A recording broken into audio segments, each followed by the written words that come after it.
Hello friends, I hope आप सभी अच्छे होंगे। इस वीडियो में हम influence of heredity and environment की बात करने वाले हैं, जिसका ऑलरेडी एक पार्ट हम बहुत अच्छे से डिस्कस कर चुके हैं। इस वीडियो में हम बात करने वाले हैं the tune theory and nature versus nurture की। राइट, तो इससे पहले वाली अगर आपने वीडियो नहीं देखी तो नीचे डिस्क्रिप्शन में आपको लिंक मिल जाएगा, आप वहाँ से उस वीडियो को चेकआउट कर सकते हैं। साथ ही साथ हमारी साइकोलॉजी पर जितनी भी वीडियोज़ हैं उन सभी का प्लेलिस्ट आपको नीचे डिस्क्रिप्शन में मिल जाएगा, आप वहाँ से सभी वीडियोस को भी चेकआउट कर सकते हैं। वीडियो को शुरू करने से पहले अगर आप इसका पीडीएफ चाहते हैं तो प्लीज़ हमें इंस्टाग्राम पर फॉलो कर लें। इंस्टाग्राम का लिंक नीचे आपको डिस्क्रिप्शन बॉक्स में मिल जाएगा। तो चलिए इस वीडियो को शुरू करते हैं। सबसे पहले देखिए, जब भी बात आती है ट्विन्स की तो हम आइडेंटिकल और फेटर्नल दो तरह के ट्विन्स की बात करते हैं। और यहाँ पे इन साइकोलॉजी में जब यहाँ पे बात आती है तो एक साइंटिस्ट थे निकोल्स करके, राइट, उन्होंने इसका कॉन्सेप्ट जो था, ये थ्योरी जो थी उन्होंने दी थी। राइट, तो दो तरह के ट्विन्स की हम बात करते हैं, आइडेंटिकल और फेटर्नल। तो सबसे पहले आइडेंटिकल ट्विन देख लेते हैं, जिन्हें कि मोनोजाइगोटिक ट्विन्स भी कहा जाता है। राइट, मोनोजाइगोटिक का मतलब है एक ही जाइगोट से। राइट, अगर आपने बायोलॉजी पढ़ी होगी तो जाइगोट आपको पता होगा कि जाइगोट क्या होता है। राइट, तो एक ही जाइगोट से दो ट्विन्स का बनना, that is monozygotic twins. Right, अब थोड़ा सा और क्लियरली इसको जानते हैं कि क्या कहना चाहता है ये। Around one of the three sets of twins is identical. Right, अगर तीन सेट हैं ट्विन्स के तो उनमें से एक जो है वो कैसे होते हैं, आइडेंटिकल ट्विन्स बनते हैं। This occurs because the fertilized egg divide into two while it is still a tiny collection of cells। Right, तो यहाँ पे क्या होता है, जो एक फर्टिलाइज्ड एग होता है जो ऑलरेडी स्पर्म के साथ मीटअप कर चुका है, वो एक की बजाय दो में विभाजित हो जाता है, मतलब कि डिवाइड हो जाता है दो में। राइट, और क्या होता है कि ये सेल स्टेज पे ही ऐसा हो जाता है जब वो छोटे छोटे टाइनी सेल्स की कलेक्शन होती है, जिसे हम ब्लास्टोमेयर या कुछ भी कह सकते हैं। राइट, तो ये हो सकता है कि उसी दौरान जो है वो दो सेल्स में, मतलब कि जो एग है वो दो में डिवाइड हो जाता है।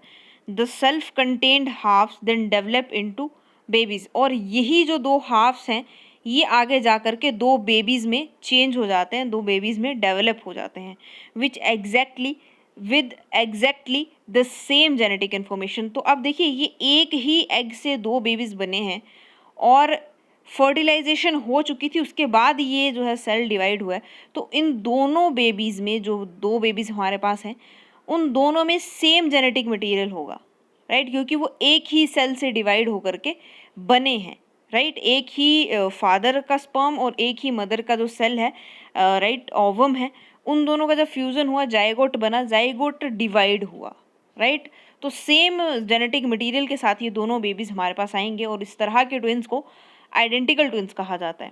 Right, twins conceived from one egg and one sperm are called identical और मोनोजाइगोटिक वन सेल, या फिर वन सेल भी इनको कहा जाता है, वन सेल ट्विन्स। राइट, तो ये ऐसे ट्विन्स जो कि एक एग से या एक स्पर्म से, राइट, क्योंकि एग और स्पर्म मिलेंगे तभी जाइगोट बनेगा, एक एग और एक स्पर्म से जो हमारे पास ट्विन्स बन करके आते हैं उन्हें हम आइडेंटिकल ट्विन्स कहते हैं। The biological mechanism that prompt the single fertilize egg to split into remain a mystery. Right, तो ये आज तक ये जो बायोलॉजिकल मैकेनिज्म है जिससे कि जो फर्टिलाइज सेल है वो दो भागों में विभाजित हो जाता है, दो सेल, दो जो अलग अलग पोर्शंस हैं उनमें स्प्लिट आउट हो जाता है, तो ये किस वजह से होता है, कैसे होता है। राइट, तो इसके पीछे की जो ये जो भी चीज़ है इसके पीछे, वो आज तक एक मिस्ट्री है कि ऐसा बिहेवियर जो एक सेल है वो कैसे शो करता है।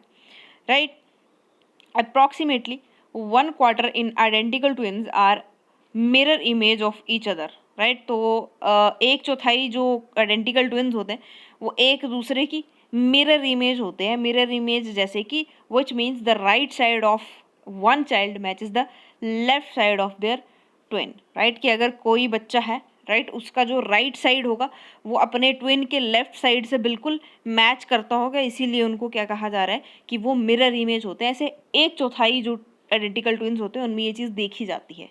राइट, नेक्स्ट चलते हैं हम लोग फेटर्नल और जाइगोटिक ट्विन्स की तरफ।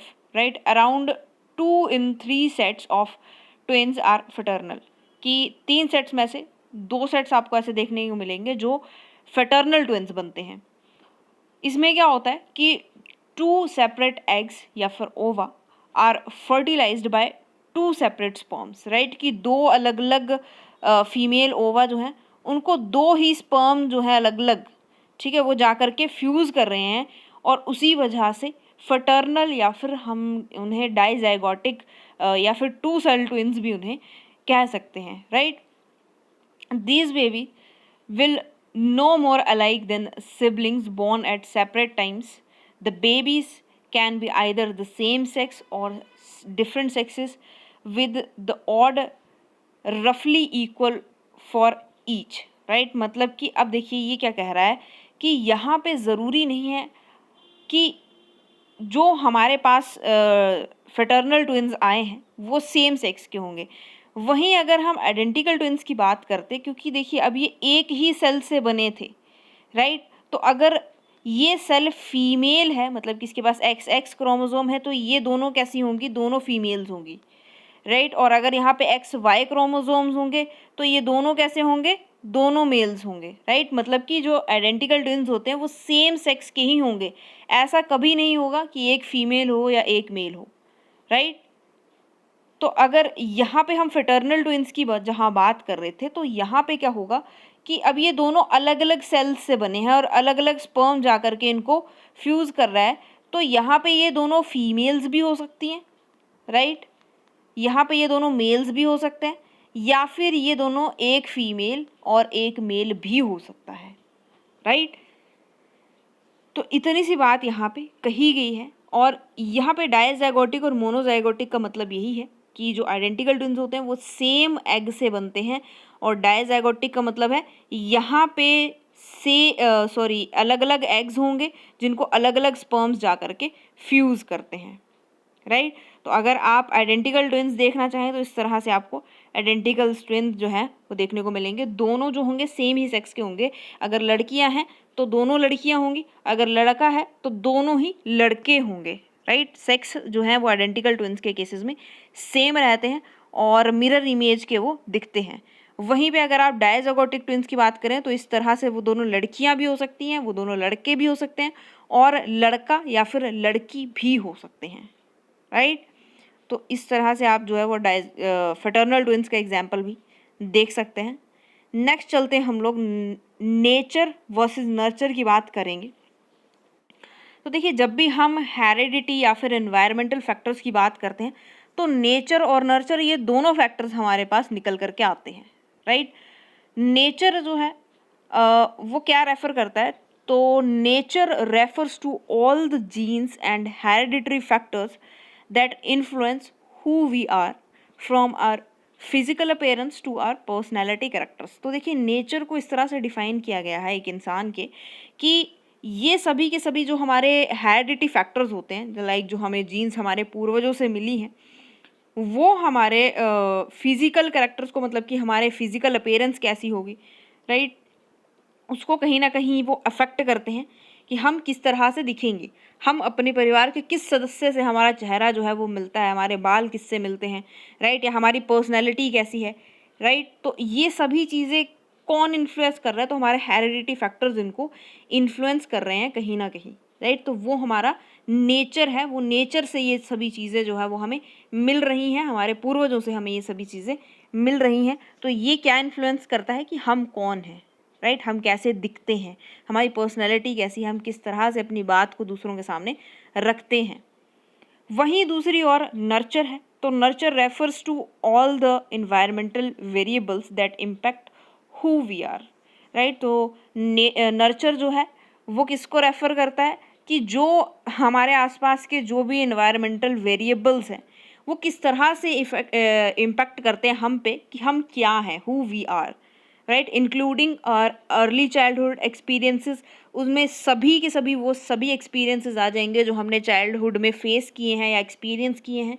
हाउ वी वर रेज्ड, हमें किस तरह से बड़ा किया गया, हमारी किस तरह से परवरिश की गई, किस तरह से हमारी देखभाल की गई, राइट। आर सोशल रिलेशनशिप्स, हमारे दोस्तों के साथ रिलेशनशिप्स कैसे हैं, हमारे सोसाइटी में रहने वाले लोगों के साथ हमारे रिलेशनशिप्स कैसे हैं, सब कुछ यहाँ पे इंक्लूड होता है। एंड आर सराउंडिंग कल्चर, और जहाँ पे हम रहते हैं वहाँ के आसपास के लोगों का कल्चर कैसा है, किस तरह से जो भी रीति रिवाज हैं, राइट, ये सभी चीज़ें जो हैं वो कहीं ना कहीं हमारे इन्वायरमेंटल फैक्टर्स हैं और वो हमें इन्फ्लुएंस करते हैं हमारी सोच को बनाने में, राइट, हमारे आव भाव, राइट, सब कुछ ये चीज़ें ही हैं जो हमें डराइव करती हैं। तो दो चीज़ें हैं, नेचर और नर्चर, दोनों में आप फ़र्क समझ गए होंगे। नेक्स्ट चलते हैं अब हम लोग। अब यहाँ पे बात आई है अप्रोचेस टू साइकोलॉजी की, राइट। जब हम नेचर और नर्चर की बात करते हैं तो उसी बीच बहुत सारी अप्रोचेस हैं जो इन दोनों को डिफाइन करती हैं अलग अलग वे में, राइट। सबसे पहले अगर हम बायोलॉजिकल अप्रोचेस की बात करें तो ये क्या करता है, फोकस ऑन जेनेटिक्स, राइट। तो इसका फोकस क्या है कि जेनेटिकली हम लोग कैसे हैं, या फिर हमारे अंदर क्या हार्मोनल चेंज आ रहे हैं, या फिर हमारे बिहेवियर को किस तरह से एक्सप्लेन किया जाएगा कि जो न्यूरोकेमिकल चेंजेस हमारे अंदर चलते हैं, राइट, या जो भी न्यूरोकेमिकल फंक्शंस हमारे अंदर हो रहे हैं वही हमारे बिहेवियर को ड्राइव करते हैं। उसी तरह से जो न्यूरोकेमिकल एक्सप्लेनेशंस हैं वो हमारे बिहेवियर को एक्सप्लेन कर सकती हैं, राइट। तो ये कम्प्लीटली बायोलॉजिकल अप्रोच है, इसमें और किसी चीज़ की बात नहीं की जाती है, सिर्फ और सिर्फ जेनेटिक्स के ऊपर फोकस किया जाता है। दूसरी जो अप्रोच है दैट इज़ साइकोएनालिसिस। तो यहाँ पे क्या बात की गई है, इनेट drives of sex and aggression, right. तो हमारी कुछ देखिए अंदरूनी चीज़ें होती हैं जो हमें ड्राइव करती हैं। कई बार क्या होता है कि हम बैठे हैं और कोई चीज़ खाने का मन कर रहा है, कई बार वो क्रेविंग इतनी स्ट्रांग होती है कि हमें अपना बिस्तर छोड़ करके बाहर जा करके वो चीज़ ला के जब तक हम लोग खा नहीं लेते तो वो कहते हैं कि अंदर से कुछ जो है वो मन हल्का नहीं होता है, राइट। तो वो संतुष्टि जो है वो हमें नहीं आती है। तो यही इसी तरह की जो इन्नेट ड्राइव्स होती हैं, चाहे वो सेक्स की हों या फिर वो एग्रेशन की हों, एग्रेशन मतलब कि किस तरह का नेचर है इंसान का, राइट, तो वही हमें ड्राइव करती हैं किसी चीज़ की ओर।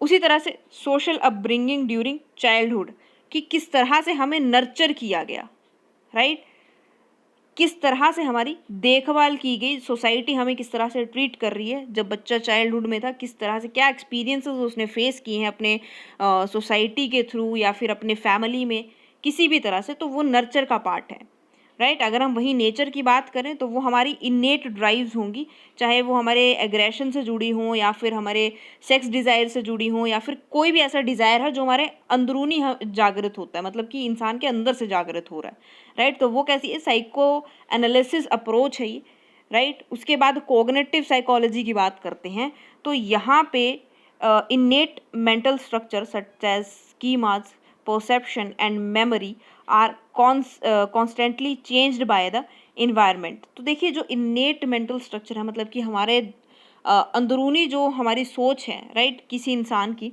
जैसे कि क्या स्कीमास वो यूज़ कर रहा है प्रॉब्लम्स को सॉल्व करने के लिए, चीज़ों के प्रति उसका क्या परसेप्शन है, मेमोरी पावर कैसी है, ये कॉन्स्टेंटली चेंज होता रहता है with the change in environment, right. किसी नए एनवायरनमेंट में आपके तो कुछ और नए सी प्रॉब्लम्स आपके सामने खड़ी होएंगी, राइट, या फिर आप चीज़ों को लेकर के कुछ नए नज़रिए से देखेंगे, आपकी मेमोरी पे भी वो चीज़ अफेक्ट कर सकती है, राइट। तो ये सभी जो चीज़ें यहाँ पे आपको अफेक्ट कर रही हैं वो सभी की सभी क्या है, कोग्निटिव साइकोलॉजी के अंडर आती हैं, राइट। वहीं पे दूसरी ओर है ह्यूमनिज्म। तो इसकी हम बहुत अच्छे से बात करने वाले हैं, उससे पहले हम बिहेवियरिज्म जान लेते हैं। तो बिहेवियरिज्म में क्या कहा जाता है कि all behaviour is learn from environment through conditioning, right. तो हमने ऑपरेंट कंडीशनिंग जैसे बिहेवियरिज्म्स की भी बात की है। तो ये चीज़ वही सेम है कि जो भी बिहेवियर एक इंसान अपनी पूरी लाइफ में सीखता है वो सभी के सभी हमें इन्वायरमेंट के थ्रू सिखाया जाता है। बाहरी चीज़ों को देख करके बच्चा जो है वो चीज़ें करना सीख जाता है, उस तरह से कंडीशन हो जाता है। जैसे अगर आपकी फैमिली में कुछ रूल्स फॉलो किए जाते हैं कि अगर आप खाना जो है वो ज़ोर ज़ोर से चबा के नहीं खाएंगे, तो उस तरह से बच्चे की रह के वहाँ पे कंडीशनिंग हो जाती है और बच्चा जो है वो धीरे धीरे चुपचाप खाना जो है वो सीख जाएगा, राइट। अब हम बात कर रहे थे ह्यूमनिज्म की। तो जब हम ह्यूमनिज्म की बात करते हैं तो इब्राहिम मैस्लो का जो ये हायरार्की है ह्यूमन नीड्स का, ये हमारे दिमाग में आता है। तो उनका कहना क्या था कि उनका मेन फोकस क्या था कि जो इंसान है वो अपनी फिजिकल बेसिक नीड्स के ऊपर सबसे पहले ध्यान देता है, राइट। उसके बाद जो है बाकी चीज़ों के बारे में वो सोचता है, राइट। तो सबसे पहले इसको जान लेते हैं कि कैसे। देखिए, अब इंसान के पास अ, घर, गाड़ी, बंगला, पैसा सब होता है। अब एक इमेजिन करके चल लेते हैं कि एक इंसान है, उसके पास इनमें से कुछ नहीं है, राइट। तो वो सबसे पहले किस चीज़ के बारे में सोचेगा? तो वो सबसे पहले अपनी साइकोलॉजिकल नीड्स जो हैं, जो उसकी फिजियोलॉजिकल नीड्स जो हैं उसकी, उनके ऊपर वो बात करेगा कि फिजिकली उसको क्या चीज़ें चाहिए, जैसे कि एयर, वाटर, शेल्टर, उसको खाने पीने रहने के लिए कपड़ा चाहिए, राइट। तो इन सभी चीज़ों के लिए पहले वो अपनी फिजियोलॉजिकल नीड्स को पूरा करेगा। अब अगर उसके पास ये चीज़ें जो हैं वो उसकी जो ये नीड्स हैं वो पूरी हो जाती हैं, फिर वो कहाँ भागेगा? फिर वो सेफ्टी नीड्स की तरफ भागेगा, राइट। यहाँ पे उसकी पर्सनल सिक्योरिटी, राइट, उसकी एम्प्लॉयमेंट, रिसोर्सेज, हेल्थ, प्रॉपर्टी, ये सभी चीज़ें जो हैं वो यहाँ पे इंक्लूड हो जाती हैं। जब उसके पास ये सेफ्टी नीड्स भी आ गई, तब वो किस तरफ भागेगा? तब वो लव एंड बिलोंगिंग्स की तरफ भागेगा। यहाँ पे उसको फ्रेंडशिप चाहिए, इंटीमेसी चाहिए, फैमिली चाहिए, सेंस ऑफ कनेक्शन चाहिए कुछ लोगों के साथ, राइट। तो वो इन चीज़ों की ओर भागेगा। जब उसके पास ये भी आ जाएगा, तब वो एस्टीम की ओर दौड़ेगा, मतलब कि वहाँ पे उसकी रिस्पेक्ट आ जाएगी, उसकी सेल्फ एस्टीम के ऊपर बात आ जाएगी, स्टेटस आ जाएगा, रिकॉग्निशन आ जाएगा, स्ट्रेंथ, फ्रीडम, ये सभी चीज़ें उसको चाहिए।